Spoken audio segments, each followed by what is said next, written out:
nila ang inyong maayong mga binuhatan. Ug daygon nila ang inyong amahan sa langit. Nagahisgot duwata nga kung man kayong sukusorok. Sorok, amen. Kung man sorok, ay ito explain do. Di mo lang wata ni, gamang duwata para ginanit na may gano'n. Yan nag-explain, Matthew Benimonon, sample yung tao kun, sample kun yung sa sorok. Ba't kumutot yung sorok to, gino?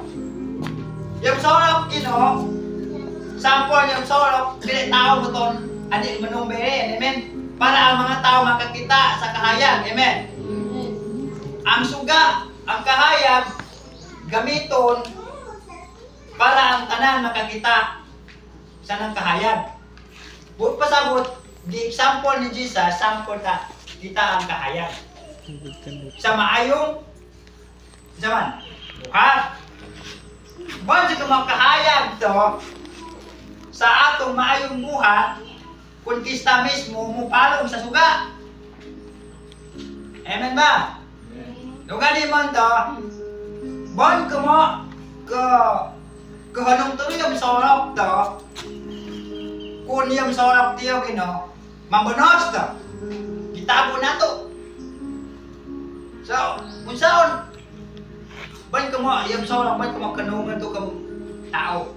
So, kung yung sa to sorok, maran ni, katon na kung yung sorok nga hiyo, yung kumtire tao nga matondo, yung katon na bere, yung kaya tao matondo mo dahil sila sa Diyos. Amen?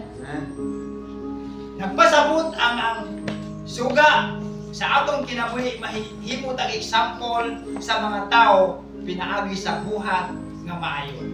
Una nga atong suga, ngit-ngit mo siya, ang tani tibok lawas, ngit-ngit. Pero kung mahayag kon ang suga, kahayag, ang tibok balay mahayagan. Buot pasabot. Kung ikaw, maayo kang suga, ehemplo, sa sulod sa imong komunidad, sa mga katawhan, ang tanan makakita kanimo mga lahi sa Ginoo. Ang tanan makakita matinganan. Ikaw sa kasuga, simple lang. Mahayagan nimo ang tibok mong pamilya.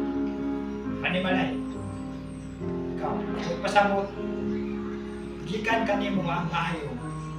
Amen? Ay sample na. Muna. Ikatulo,